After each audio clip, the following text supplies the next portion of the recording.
I just wanted to get on here really quickly tonight to talk about binding and loosing when you pray. Binding and loosing.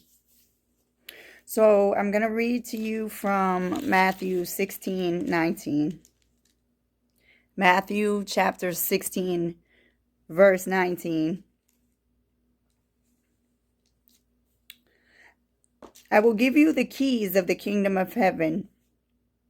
And whatever you bind on earth shall be bound in heaven, and whatever you loose on earth shall be loosed in heaven.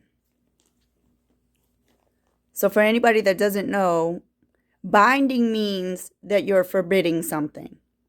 It means you're declaring it to be improper or unlawful. And when you loose something, you're permitting it, allowing it, or declaring it lawful.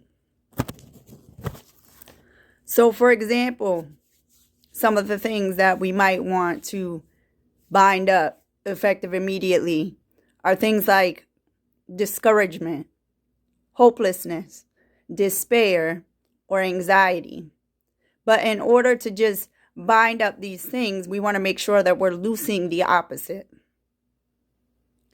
Right? So, for example, when you're praying, you want to say, I bind up the spirit of discouragement. And then you're going to loose things that are the opposite. So I loose a spirit of encouragement. I loose a spirit of empowerment. I loose a spirit of edification.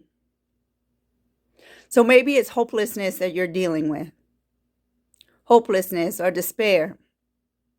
So in that case, you would say, I bind up hopelessness. I bind up the spirit of hopelessness. I loose hope, expectancy, joy unspeakable.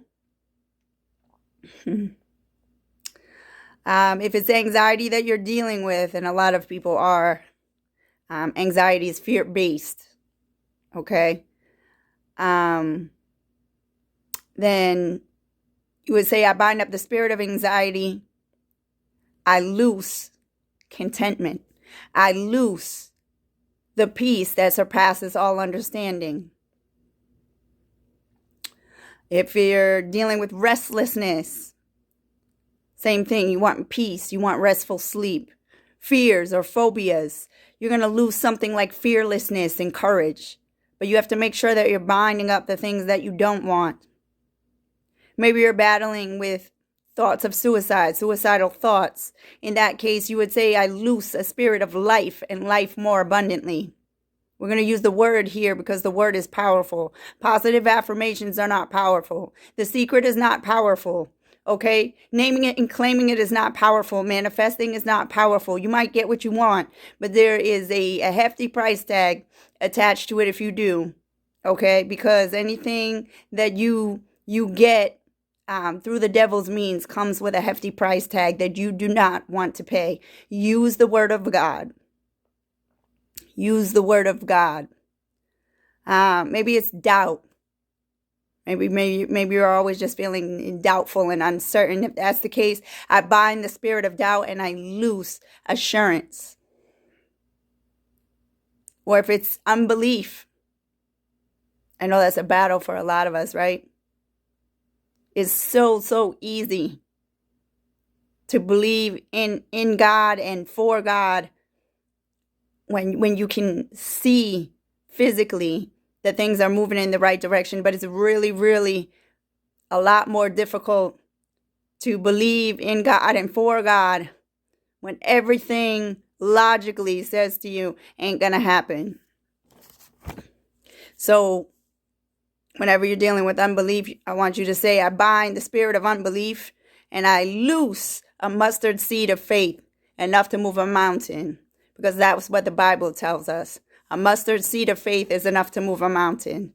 Just for the record, a mustard seed is this teeny tiny little seed. And it grows up to be this enormous, towering tree that stretches out and its roots just expand all over the place. That's the kind of faith that you want. But it starts very small.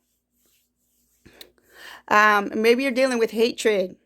Hatred in your heart, right?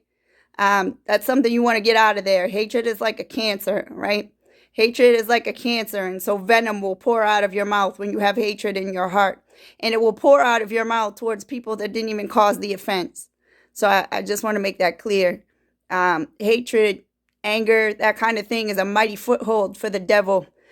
I don't know about you, but I'm not trying to give him an open door. I'm not trying to give him easy access into my life so he can come steal, kill, and destroy things that matter to me the most. So if you have hatred in your heart, I want you to say, I bind up the spirit of hatred and I loose love for my neighbor. I loose a heart that blesses those who persecute me. I loose a heart that blesses my enemies. Maybe you're dealing with lust, perversion, an unclean spirit.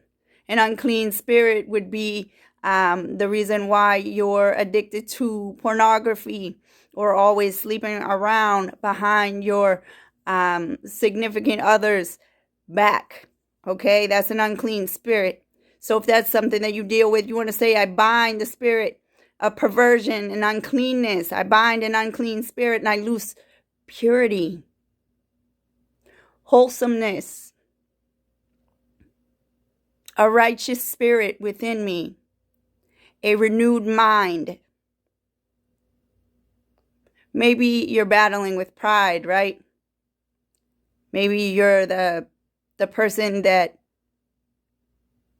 you always think that everybody else is the problem. Maybe you have a really hard time accepting criticism or advice from anyone because you know better than the rest of us. In that case, I want you to bind the spirit of pride and loose humility. Pride is dangerous. Pride got Satan cast out of heaven for good. Okay? And pride is very subtle. Pride shows up in the most subtle ways. But if you let it grow, if you let it sit around for too long, it can grow into an out of control situation where nobody can tell you nothing. Your heart is no longer teachable. So if it's pride, I want you to say, I lose humility. I lose a humble heart. I lose a teachable heart, a heart that can be corrected, that's open to correction. Maybe it's just an immense sadness that you're dealing with. And yes, I know that life is painful, right? And grief is a beast. If you just lost somebody that's close to you, sadness, it comes with the territory. And it comes in waves, so it's not a constant. It is maybe in the beginning when the wound is still fresh, but grief lasts a long time and it comes in waves. So if you are dealing with immense sadness right now, you can bind up the spirit of sadness and loose a garment of praise. Loose a garment of praise for the spirit of heaviness. Loose joy for your mourning. Loose beauty for your ashes. Loose happiness. Maybe you're always finding that for whatever reason, as soon as you get money, it slips right through your fingers. Or the minute that you get a little bit extra, that's when that unexpected expense comes up. And so you have always been dealing with, for as long as you can remember, poverty, lack, oppression, never having enough, a deficit, always being negative in your account. If that's you, I want you to bind up the spirit of poverty and loose increase, abundance, excess, more than enough, provision. Maybe selfishness is your problem. Maybe you want what you want and you don't care, who suffers at that expense. Or maybe you just always have to buy, the next best thing. Even though you have a really good working phone or you have a really nice TV, they came out with the upgrade. And so now it's time to level up and you don't want what you have anymore, even though what you have is perfectly sufficient. Bind up the spirit of selfishness. Or maybe you just have a really closed grip on everything that you have and you don't want to give, right? So selfishness or greed. I would loose a spirit of selflessness.